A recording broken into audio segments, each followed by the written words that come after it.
I'm Vicki Davis, Martin County Supervisor of Elections. Thank you for joining us for Project Vote History. Local residents are reflecting on cherished memories they have gained through the years regarding public service, the election process, and the importance of voting.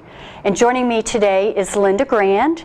Linda is our local president of the League of Women Voters here in Martin County. And you've also been a poll worker for me under my tenure as supervisor of elections. So you've been involved in the process from being out in the field to being a part of a national organization that's really a lot like my office. You have to remain nonpartisan. You're a nonpartisan organization. You're all about voter education and voter registration.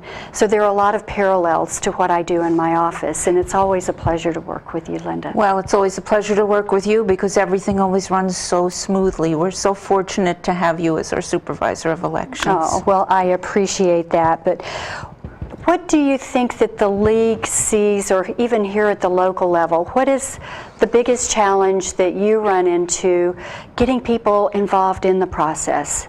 Well, I think one of the things I've seen is that a lot of voters feel that we only have elections every 4 years, when we have them every 2 years.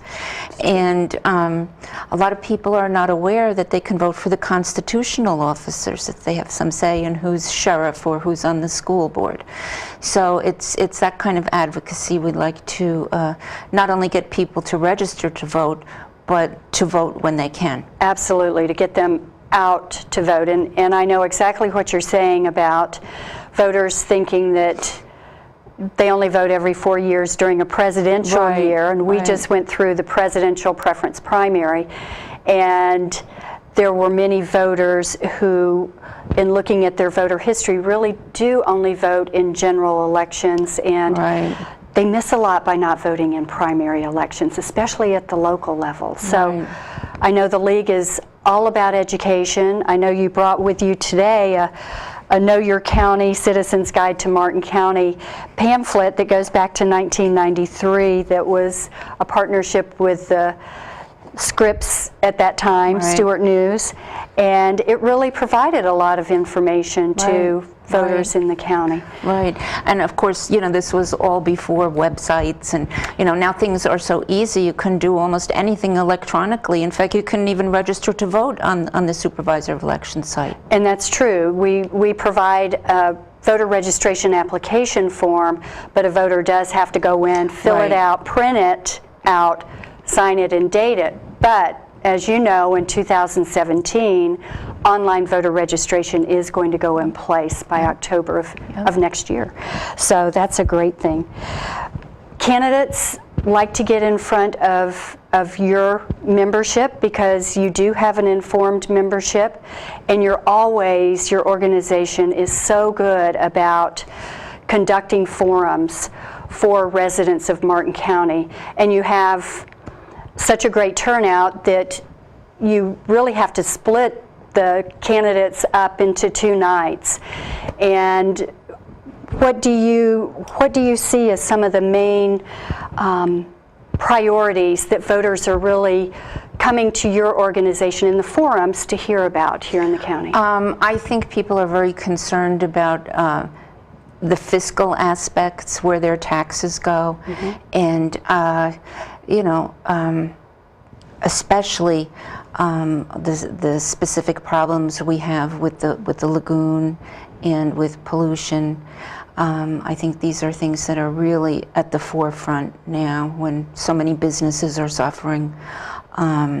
We really want to get something done. I think that's, you know, we usually have standing room only crowds at our candidate forums, and we expect the same this year. We do them every 2 years, and there's information on our website, which is lwvmartincounty.org, and you know, take a look, and you know, we have a good archive, and we have YouTubes of past candidate forums, and they're always interesting. They are interesting, and I was very fortunate you in the League asked me to participate and to moderate an education forum several months back Right. for the county, and I remember it poured down rain that night. It was pouring buckets, Yeah. and the room was still filled. Yeah.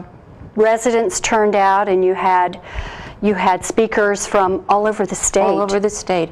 It was a joint forum with League of Women Voters of Martin County and the NAACP chapter, and it was incredible. It's some really good speakers, and I hope that we'll do that more often. This was the first time that we did that, and it was very successful. And very positive feedback from what I've Right. heard too. Right, Yes. that's true. Yes, so thank you for doing that. Each year it seems like the national politicians are becoming more polished, more savvy.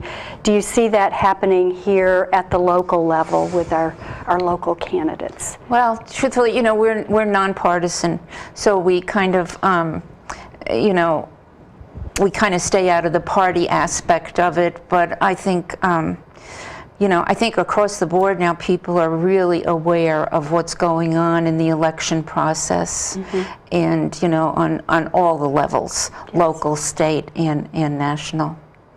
Well, I appreciate you being here today with us and sharing information. Can you share one more time your website for the local League of Women Yes, Voters? it's lwvmartin.org. And if someone wanted to attend one of your luncheons and possibly become a member, how would they go about doing The that? information is on our website, and we want to reiterate that we are not just for women. We have several male members. Yes, you do. And you know, we welcome the public to come and listen to our speakers and to our forums, and we hope there'll be a good turnout. Well, I want to thank you for the partnership that my office has with you and your members of the League, and for what you do. Oh, here it's in our Martin County. pleasure. We certainly appreciate what you do. Thank you so much. Thank you, Linda. I'm Vicki Davis. Thank you for joining us for Project Vote History.